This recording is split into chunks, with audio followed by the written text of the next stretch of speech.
Welcome to the Good Rookies podcast. My name is Faheem. And my name is Nelly J, y'all. And we are Good That's Rookies. right. What's going on, everybody? Happy Good Tuesday. And guess what? It's episode 57. 57. 57, y'all. Okay. So, y'all, we're so excited. You know, we always bring you the hottest topics in sports and culture. And this week will be no different. Faheem, please introduce who we got.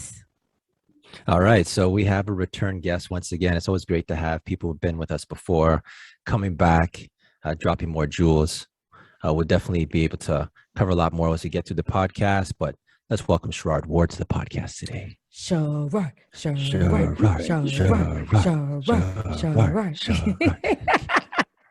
know, Sherrod's like, yeah, what are you like? What are you, LeBron? That what? Yeah, give me all that energy, Yeah. Oh my gosh, Sherrod, how are you? Appreciate the love. No problem. Well, I know your kids went to school, first day of school. They're out the house and daycare.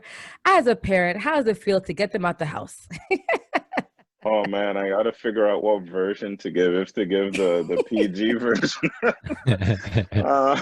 but you know, me and some of the parents in my neighborhood have kind of been doing that kick motion about getting them. You know, I love you, honey, and then you kind of take your foot and just shove them like go to your teeth.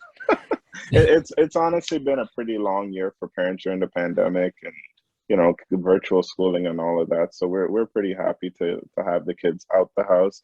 Of course, you love your kids, you're gonna miss them and all of that, but you know, the kids themselves are super stoked and excited to be back in school and you know away from home. So yeah, it's a good first day, good to be back and you know, kind of resetting or having a little bit more structure at home. Well, that's amazing. And, you know, speaking of home, being in Toronto, that's today. So today's when Toronto schools go back to school. I saw a statement that LeBron made about Demar Derozan, how his jersey should be retired. So my question for you, Sherrard, who should get their jersey retired first? Because you're a Toronto man. Should it be Vince Carter or Demar? Just give me a name and why. I just stumped Faheem and Sherrard. They don't know who to pick. Look at your faces. It's tough. And I think it's tough because it's that decision between one or the other. In my opinion, both should eventually yes, they both, but who should have retired. It first retired? First Raptor. I would go with Vince first. And that's honestly only because I think where Toronto's concerned, I still don't believe Vince has gotten his just due. You know, and that's within context of sports, right? Like Vince has been very impactful for our city. A lot of the players in the NBA now coming out of Canada, you know, they give a lot of credit to Vince. But, you know, as a city and the whole departure and all of that, like, I don't think we've ever, you know, like we've had that moment where we celebrated him and had that tribute and all of that. But I think we need to take it a step further, hang that jersey up and show Vince the love I think he truly deserves from our city. I'm riding. I'm with him on that. I was really thinking, you know, Kyle, Demar, Vince, well worthy of being honored in the rafters, right? But it just feels right. Like if Vince Carter was the first to get it up in the ACC/Scotiabank, whatever we're calling it, I can't see anyone complaining about, like, I just can't see that being an issue because he is a Hall of Famer, or he's not officially, he's going to be a Hall of Famer. He's the first one in, and he set the foundation for all these guys who came after. I'm with Vince. I'm going with Vince. Well, good question, though. It's a sweep, y'all. I'm going Vince too, period. But what they both said. Yeah. All right, y'all. So to get into some hot topics, Faheem. All right. Well, actually, let's keep it on jerseys in the rafters. The Memphis Grizzlies are retiring their first ever in the Raptors, and it's going to be two of them. It's going to be Zach Randolph and Tony Allen, both being honored by the Memphis Grizzlies, having their jersey retired. What's your thoughts on this? Where'd you go first? I'll go first. Okay. You know, this question honestly is a pretty dope question in context of sports, right? Like you think about, the Tom Brady's, Michael Jordan's, Kobe Bryant's, like these big names that are solidified, right? Like they're up in the rafters, no doubt, right?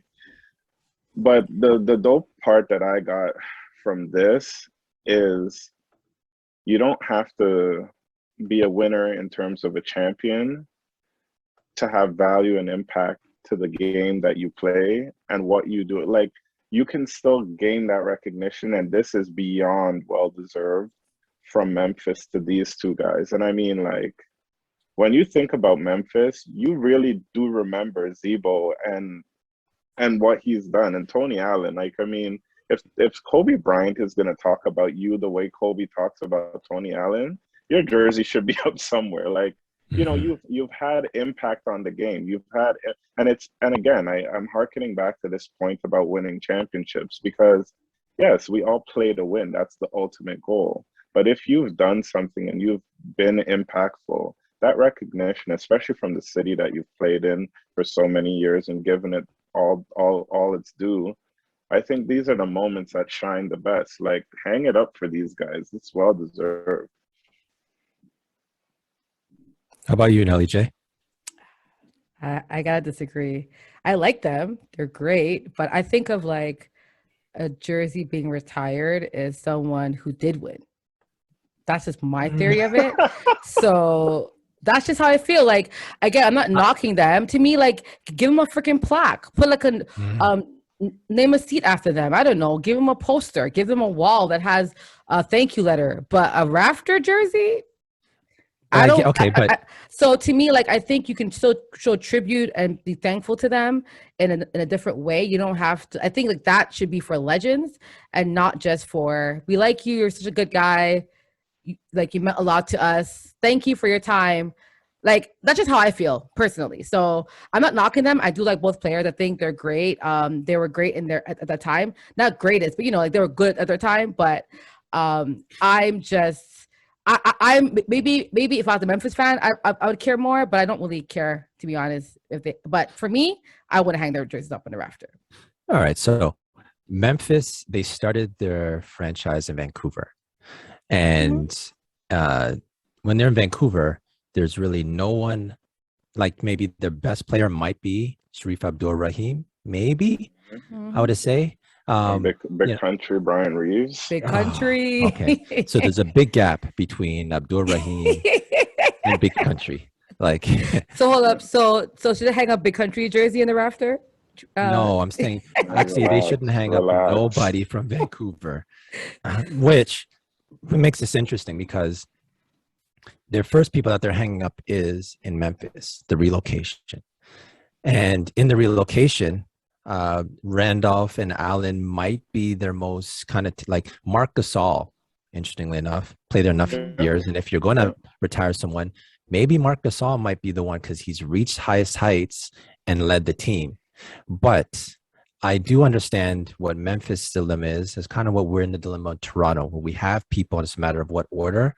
I have a feeling, Zach Randolph and Tony Allen represent that whole gritty Memphis brand that they carry. Yeah. So I kind of rate the fact that their first ones they're going with are not, Hall of Famers, but they're keeping it. It's a good foundation for the team to say, you know what, even if you come to Memphis and you play here and you establish yourself in Memphis, we will reward you with that. And I think that's great that you don't have to be a superstar to be recognized. Go ahead, Nelly J. What you're saying is that thank you for coming and playing with our team.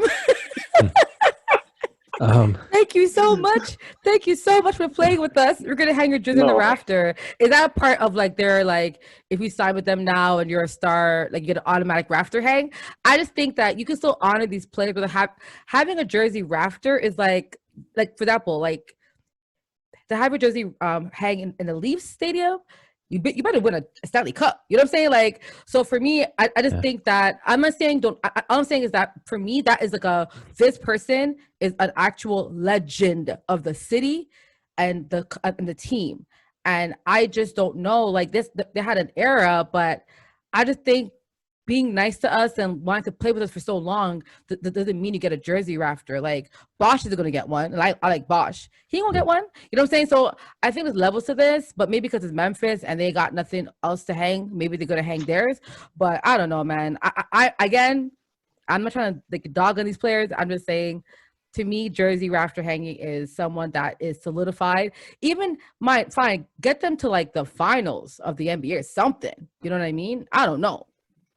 No, I don't know. Like I want to put some context within all of it. And Janelle, you're not wrong, right? Like you know, you're kind of looking at this in terms of like, you know, giving out ribbons to kids and that kind of thing. But this ribbon is an actual something very substantial, and it's a big deal. But you're just kind of giving it out for them because they participated and they helped the team for, you know, for some years or whatever. But I think the context I want to put around this is in sports in general, not just the NBA. There's a lot of players that come through the league and span generations and span however many years that they played in the league, et cetera, et cetera. And they kind of come and go, right? Like if you're not a Hall of Famer, no one's really talking about you. You kind of become forgotten and you move on, right? But I think what Memphis is trying to say, and I feel like they're making a statement. Like, okay, great. My guys, like we didn't win championships with these guys. We didn't, you know, get to the finals, like you said, et cetera.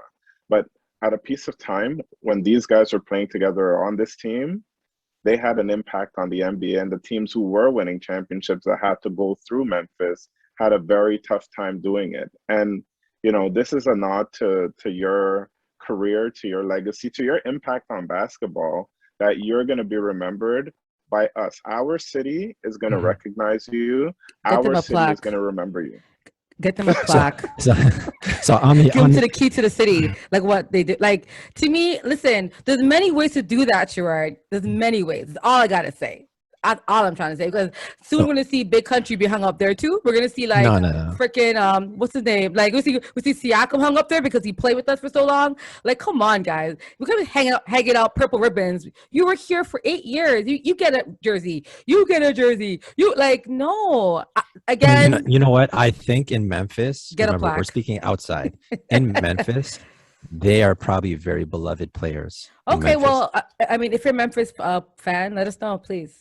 I'm curious to know how they feel. Because, again, like, for me, right, like, Demar Derozan getting a jersey rafter hanging, I can see why people say that, because of the 9 years. And like, remember, like, he was an all-star and all that stuff, whatever. Yeah. And, you know, whatever. I get that. I'm a Raptor fan. But I'm curious to know what people from Memphis think. But for me... You know, I think ultimately, and I don't know if we can close this topic or, you know, we're going to keep going on it, but I think ultimately I would say that this is more of a city-specific thing, because I like Janelle just now with you saying DeMar playing for 9 years and whatever, like it's mildly hypocritical to what you're saying about Zebo and Tony Allen, that you can understand that being a Toronto fan, but then, you know, on the flip side, you can't understand how Memphis and the Memphis fan base would do this. But and I think the point there is for Toronto, right? Like, I must say DeMar should get a jersey hung. I don't even think he should get hung, to be honest. Like, I think it should be Kyle Lowry first before anybody. You understand it. You're just saying I get it. So what I'm saying, I get it. All I'm saying is that, like, for me, if I was the Raptors, the first jersey I'm hanging is Kyle Lowry. It's the first one I'm hanging, right? Even Vince Carter, I love Vince Carter, but Kyle Lowry is a winner, and he was a legend. Vince Carter almost won. He almost got there. I think we can still honor Vince Carter and DeMar in a different way, but I just think, like, hanging a jersey rafter is for, like, you know, winners. That's just my perspective. But I get why someone in Memphis would think that, because people in Toronto do think DeMar and Vince. So I understand it being from Toronto, but looking from the outside in, it's like, okay. Thank you for it doesn't impact us if they hang it or not. Like, if we do that for Vince and DeMar or anyone, I don't think anyone in any other city is impacted. Like, you know, they may care a little bit or not. Like, who cares? I feel like this is something that will blow over when Memphis does it. It's like, okay, great, they did it. But I think in Memphis, that fan base, those Yeah. people there are really gonna get, behind this and really appreciate and enjoy it for those guys. Mhm. So what you're saying is that this is a marketing ploy, right? It's for marketing. It could be. I'm asking a It could question be. because No, you know it what I could mean. be. It could. Honestly, I'm like curious to you're know. not Is off. it marketing? Is it a way to get people to come to more games? I don't know. I'm just asking. No, Well, it's not even about more games. You might just be nailing the head on players coming to play in Memphis, and like, True. because if I know I don't necessarily have to win, like the bar is kind of low here. I don't have to win, but my jersey can go up. Yeah, mhm. I'll come and hoop a few seasons. I'll give it my all. Okay. Well, sometimes you got to make the fan base happy, and I'm pretty sure in Memphis, those two are very popular and very well respected people. So, yeah, I just want to shout them out. Just the fact that that's a very untraditional route Yes. to retire, and I think in today's day and age, you're trying to build a culture. It's a very good look. With Paul Pierce, he's someone he's already has his in the rafters in Boston, right? I don't If he know. I believe if so. he doesn't, he should. I know he's got that Hall of Fame bid coming up. He's a Paul Hall of Pierce Fame is bid, yeah. But I'm not sure if he has a yeah. jersey So, hung up. oh, But okay. Well, we yeah, know for sure he should be up in there. Definitely, he yeah, will he should be eventually up get there. up Yeah, there yeah, in yeah. Boston, right? Mhm. So there Winner. was Paul Pierce has had he's we know about what's going on with ESPN and how he lost his gig He there. got fired. He got fired for him. He's been so nice. Okay. He lost his game. He got fired for him. ESPN said, "You want to have you want to have dancers pod IG live? I was like, bun the Fired." politically correct. Yeah, he's like, he got let go. No, for you got fired. Okay. All right, so he got fired. Now, so and we all know the drama around it. Now he's just come out lately, and he said, and this is a quote: "I haven't done anything illegal. These MFers in the Hall of Fame did cocaine." and Nelly J, battery. you want to He read said, this? okay, so I'll read it because we's laughing at the statement, y'all. See, he's not even being Go y'all. ahead, Okay, you read so this. Go ahead. y'all know because he's in the Hall of Fame induction. People are talking to him again, so he's getting camera time. And when Paul Pierce gets camera time, y'all, it's gonna be enough tea, right? Enough tea. So Paul Pierce is unapologetic. He does not care about ESPN, but he signed some NDAs. But what he did say was that when they asked him about him leaving, as for him let's say him leaving ESPN, he said, "Come on, I didn't do anything illegal. These mother effers in the Hall of Fame, some did cocaine, effing battery. What the F did I do? I was just having a good time," which we all saw, Paul. We all saw that. Then he says, "All the people coming after me, half you mother effer do the same SHIT. You're just hiding it, and you all are married while you're doing it. I'm divorced. I'm retired. I'm just having fun." Then he said, "Listen, if I didn't make it with this class, it would be the biggest stiff job in Hall of Fame history." Then he continued to blab his mouth and said, "I was done with them anyway." Them meaning ESPN. He said, "It wasn't a great fit. There's a lot of stuff over there that you can't say. And you have to talk about LeBron all the time." So, let's unpack this. Sherrard, your Tell us thoughts? how you really feel. Wow. Like, yo, honestly, if Paul Pierce gets the TV show, it's gonna be really aggressive and toxic.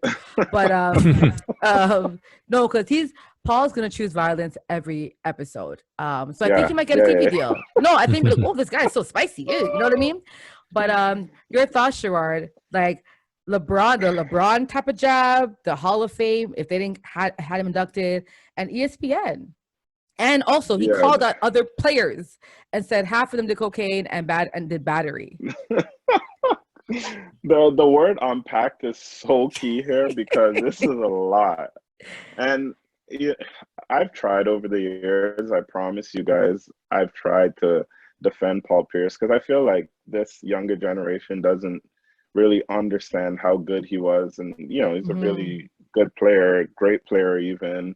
And you know, like they just talk about him with such disrespect, and it's like, guys, like you don't know this man did work in this league. But then you get these examples, you get to this version of Paul Pierce, and it's just like, and I'm not saying that to say that all of this stuff that he's saying is completely negative, but like, Paul, come on, man, like try a little bit. The you know, this will be the worst snub job in Hollywood. Sir, kindly, like there's arrogance and then there's Paul Pierce.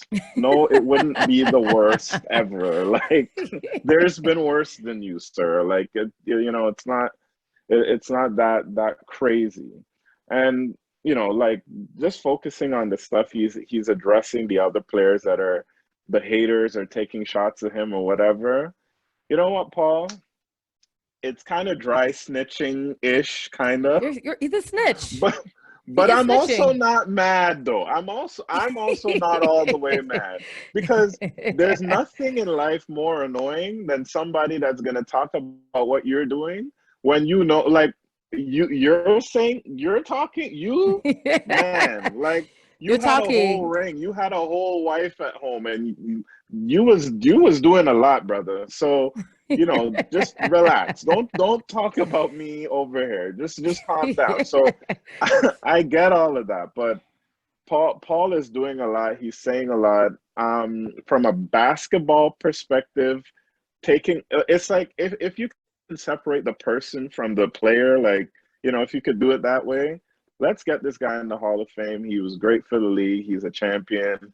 His jersey should be up in Boston. If that hasn't happened yet, let's make that happen. All of those things. But the ESPN stuff, the commentary, it's just out there.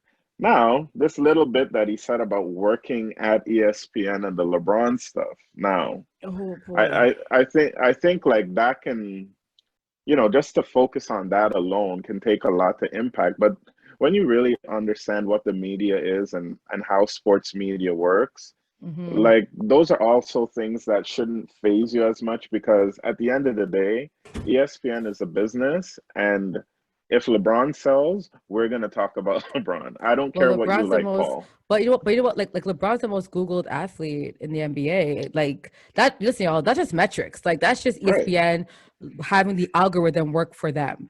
That's what they're doing. You can't be mad at that. Like, no one's Googling Paul Pierce. Right. I feel like Paul is coming with this energy where it's like, I want to be real, and I want to, like, you got to go somewhere else and do that. Start your own podcast and talk all. You should, and I think be as real as you want to be. I agree. Paul should start his own podcast, but is he disciplined enough? I don't know. I think like he's very all over the place. Yeah. I don't know. I don't know if he's so Paul Pierce. Some people make a great transition from the court to the, I guess, the media aspect. Yeah. Can't say Paul Pierce has made that greatest transition. You know, I can think of a lot of players. Jalen Rose, one particular, even Chris Webber. I mean, you know, there's been people who've made that transition over. Paul Pierce is one that never really struck me as one that has, even Draymond Green, like love him or hate him, when he's on TNT, he's not bad. He's pretty good. Paul Pierce he just struck me as just that like the drunk, he had a lot of drunk uncle takes, you know? Like a lot of things I just shake my head like, what are you talking about? So anyway, best luck to him in this. What do you say, Nelly J? Just to add some context as well, because I did read that apparently before the exotic dancer, because you know what, I called them strippers last time. Someone's like, they're not called strippers, they're called exotic dancers. I'm sorry, y'all. Okay, we gotta be. So exotic dancers, apparently they said ESPN didn't ask for an apology, but Paul Pierce's agent wanted him to apologize when it happened. And he told his agent, no, I ain't doing that. But apparently Paul and ESPN already had a bad relationship. It was already kind of going downhill because Paul hated to travel and he didn't like the network executives. And also the executives there didn't think he was really working hard enough. And so I guess that like the video with the exotic dancers was like their last straw. So it wasn't like he got fired for only that one thing.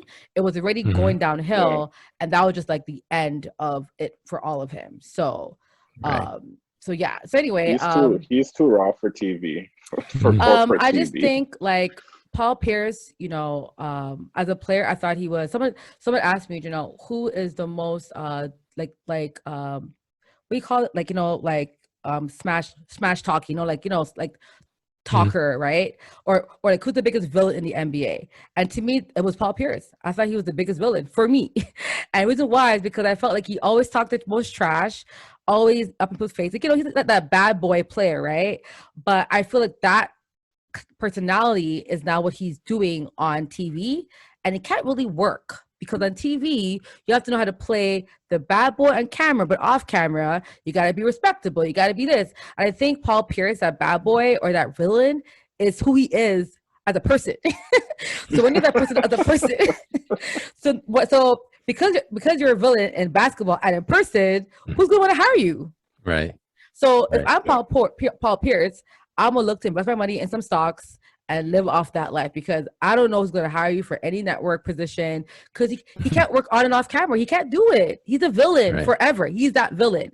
So like what Sherrard said, get a podcast, Paul Pierce, talk your shit. You'll probably get a lot of people tweeting because it'll be probably hilarious and random and toxic, but hey, you will get your attention, right? That's it. You're saying it's not a persona. That's him. That's like, him. He's being himself. Listen, man, he's being himself. That's all I gotta say. That's hilarious. All right, Nelly J, let's go to For the Culture. For the culture, we like to highlight individuals for the culture, and today we get to highlight Mr. Chris Paul. Yes, y'all, Chris Paul, Mr. Phoenix point god, arguably top 5 PG of all time. He has partnered with the Hall of Fame. So the Basketball Hall of Fame to give a 4-division, 2 HBCUs some national spotlight. So the teams are going to be Morehouse College, Virginia Union, West Virginia State, and Winston-Salem State University. They will all take part in a 2-day tournament in Connecticut called the Chris Paul HBCU Tip-Off. For the culture. Your thoughts on this, y'all? Sherrard, go ahead, bro. I'll pass you the ball. This is just dope, man. Like, I feel like in recent years there's been just this heavy push with HBCUs, like, you know, some of these top ranked prospects deciding not to go to the top D1 schools but go to HBCUs instead. And I feel like this is another push in that direction, and I think as much as it's this like heavy lifting being done, you know, to get behind HBCUs, I think in the simplest of terms, I think we would all just like HBCUs to be recognized as top schools or prestigious schools if they have that acclaim. Like, you know, stop making them secondary or overlooked or, you know, things like that. And what Chris is doing, like, these are going to be nationally televised games. You know, the same way like you watch the Final Four or, you know, the NCAA tournament on a whole. Like, this is dope as hell that you know, these guys are going to get some shine on TV. Their names are going to be out there. Maybe you even get a story about them as someone to follow. And it's just dope as hell. Shout out to Chris. I'm championing this. I'm behind this big time. It's just a really great look for the Black community. Michael B. Jordan, he has the same type of event for HBCU schools in, I think it's Newark, New Jersey, that just started. It's supposed to be starting this upcoming season. It's great to see Chris Paul has his own. What I do love about this move is the NBA during the pandemic has really tried their best to embrace the HBCU schools who have been shunned for a long time. In regards to programs, the Fab Five, as we know, imagine if instead of say they didn't go to Michigan, right? Say they went to, say, Morehouse. You had 5 of the biggest high school recruits going to an all black, historically black school. Media will follow, other field players will follow, and that's how you build a program, right?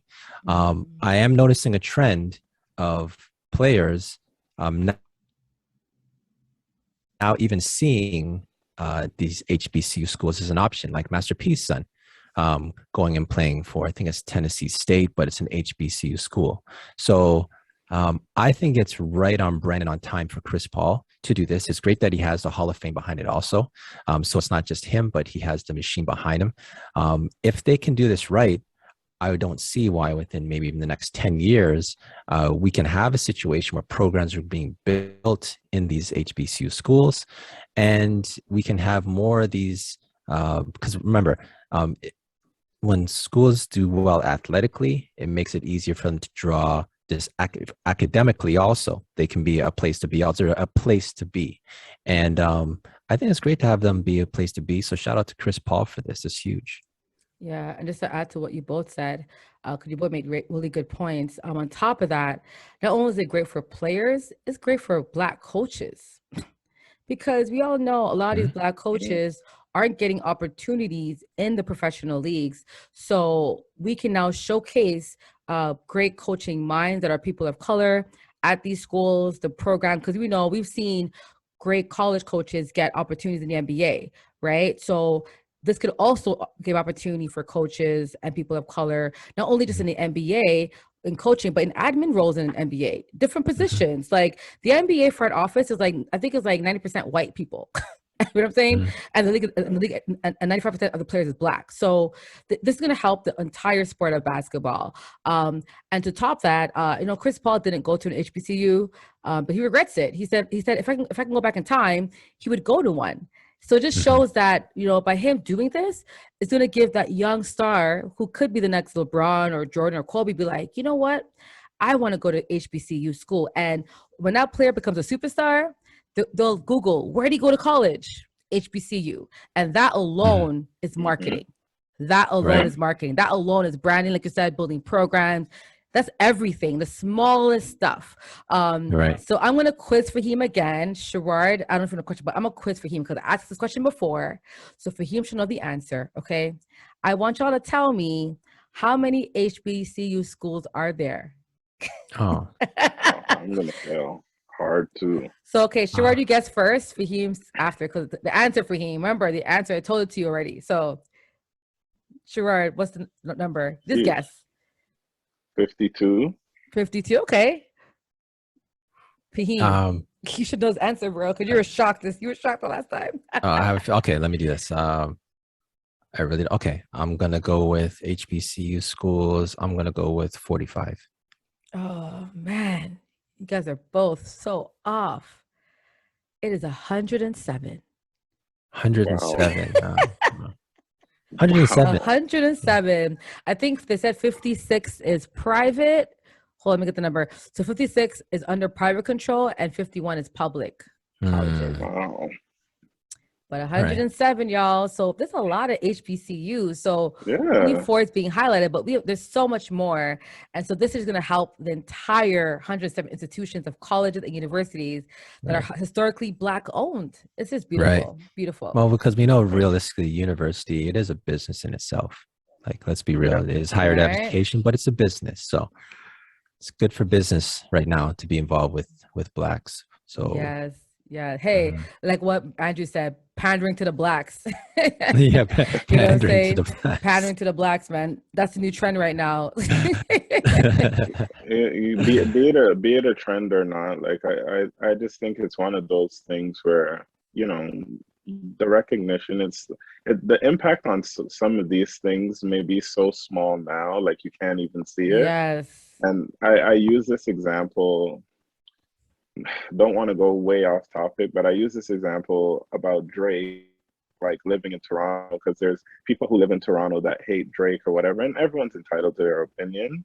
But when you live in this city, like, it's hard to really see the impact he has on things happening in the city. But when you really think about it, like 10, 20 years from now, some of the opportunities that Canadians have. And I'm not even just talking about music and acting. Like, it could be sports, it could be anything, right? Like, he may have a hand in businesses being open, opportunities, like people he touched gives opportunities to, etc. Right? So it's like that's where this is big. Like, Chris Paul is doing this thing nationally, but the ripple effect trickling all the way down for years and years to come is what is really where the impact comes from. Yeah, Very good point. Very good love point. that. What a great way to end for the culture, y'all. Mhm, So that was for the nice. culture. Chris Paul, we appreciate you doing more for the culture and keep going. Hopefully we see other players, because remember, there's 107 schools. That's Right. 4. I think Michael B has 8. We need like 10 more tournaments. At least 10 more. So I'm hoping we're going to see more and more of this. But this is great, y'all. So thanks, man. Thanks, Chris Paul. All right, Faheem, our last segment. Let's close this out. Let's go with That's Absurd. That's absurd. Faheem, bro. What was absurd this week? What was absurd? Terrell Owens. The man wants to fight Donovan McNabb.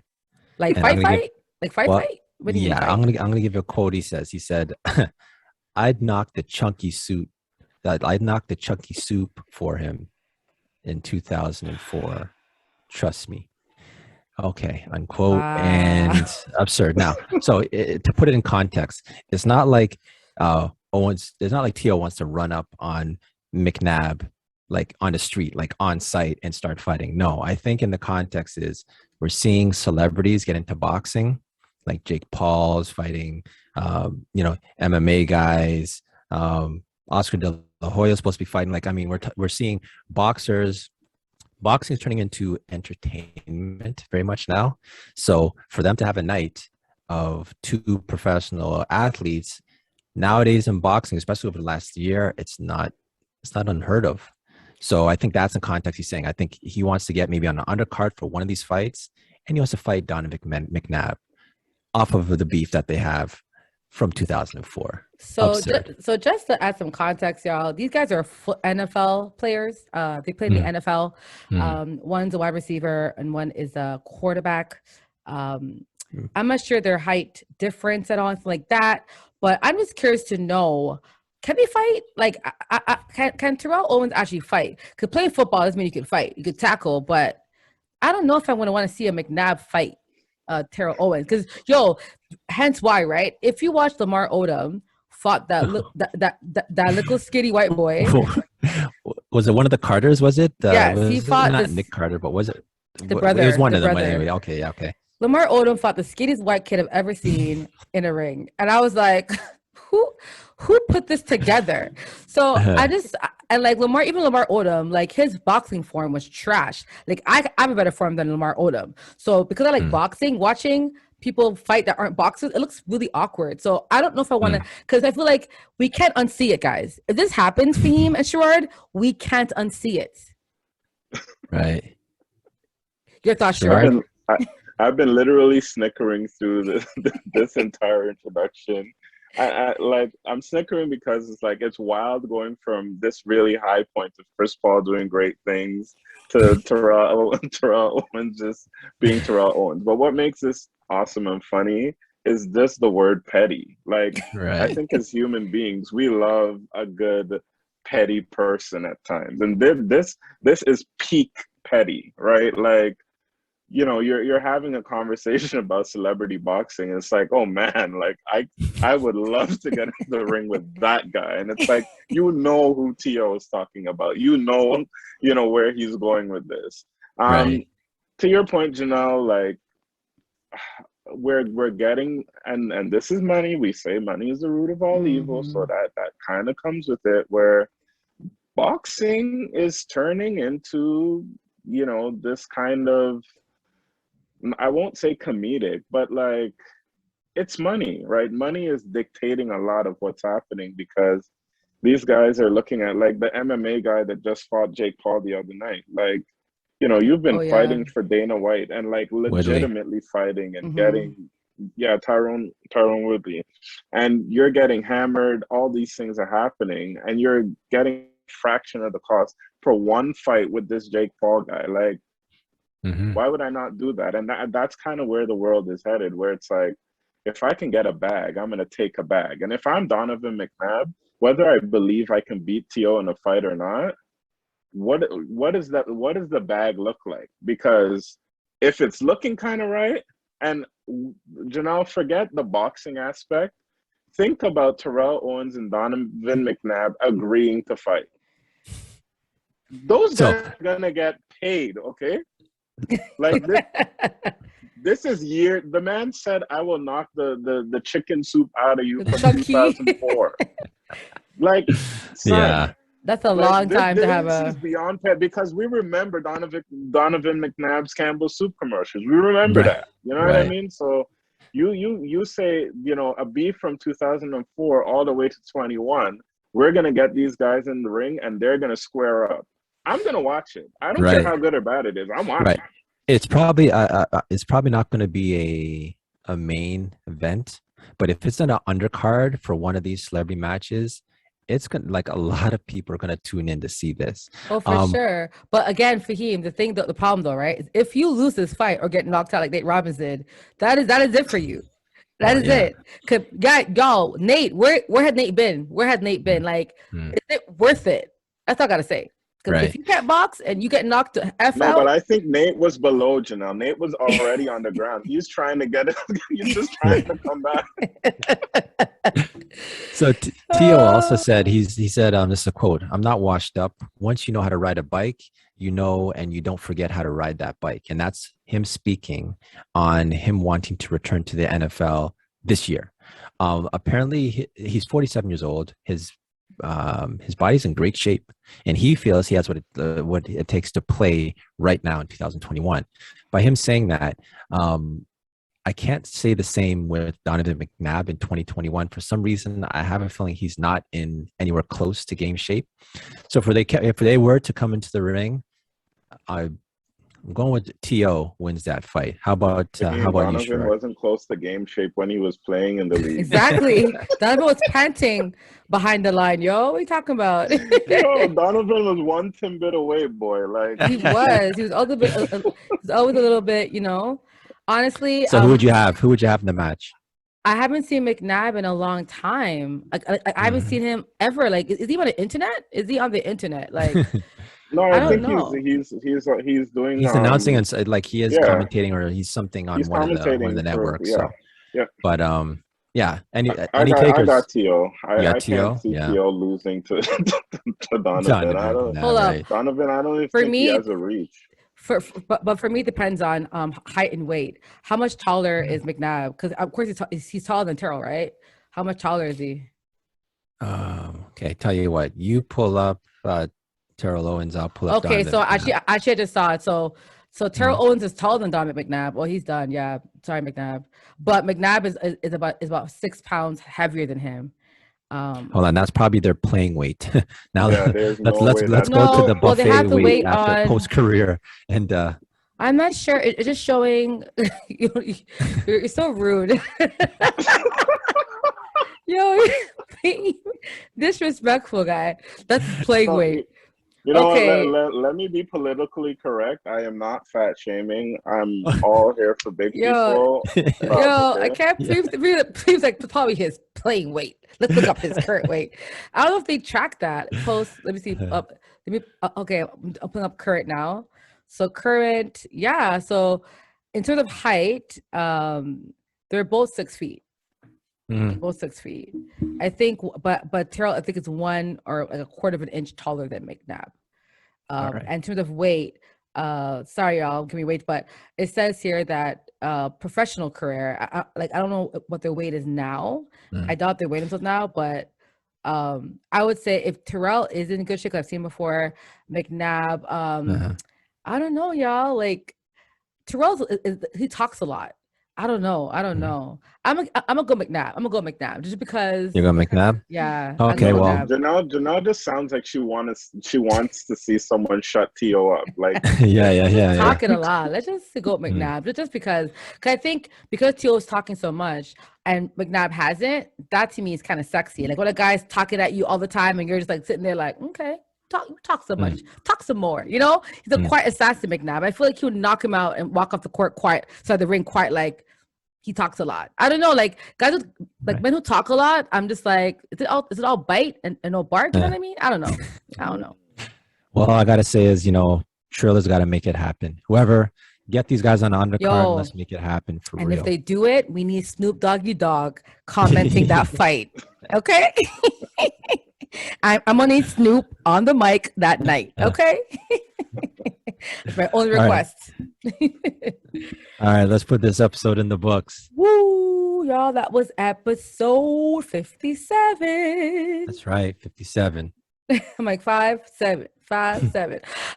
So Sherrard, as you know, we love to give our guests a chance to do a shout out. So the floor is yours. Oh, my shout out. I'm gonna shout out all the teachers is who I'm shouting out. Godspeed to y'all.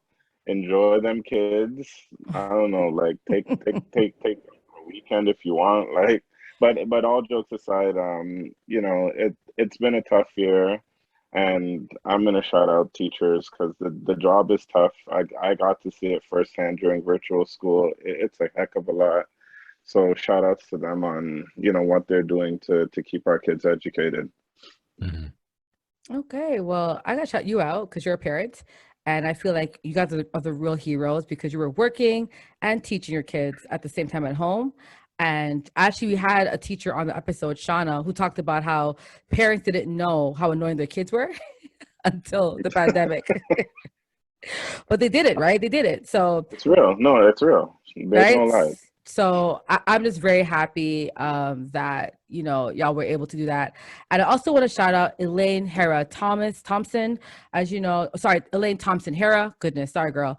But she actually won her 3rd in a row diamond title today. So the Diamond League, how it works, you do like a tour of 8 different tracks around the world, and whoever has the most points accumulated gets paid some money, and they win a little trophy, and she won it. So congrats to Elaine Thompson Hera. Not only is she the fastest woman alive today, my girl won the Diamond League for the 3rd time, the female Usain Bolt. So congrats to her. Faheem. I love that outside of the Olympics, you're actually keeping track and field alive I got by to, even man. mentioning this because, usually it's the Olympics, people care about the sprints, and then they tune back in 4 years later at the next Olympics. So it's great to see that that you got us caught up to date in between and keep on doing it because that's well proper. I want to shout out Sherrard once again, coming through, blessing us with this pod tonight. And let's put this episode in the book. Let's do it up. Episode 57. If y'all had a good 57. time, if you enjoyed yourself, you know what to do. Subscribe, like, tell a friend to tell a friend. And of course, if you have any hot topic you want us to touch on, please email us at goodrookiespodcast@gmail.com. Faheem. Enough said. We're there wherever you need to find us. We're there for you on all platforms. Tell a friend to tell a friend. Let's get this movement going. That's Good Rookies Podcast, episode 57. And we out. Thanks, Sherrard. Sherrard. Yeah. I appreciate it, guys. This is awesome. Eh.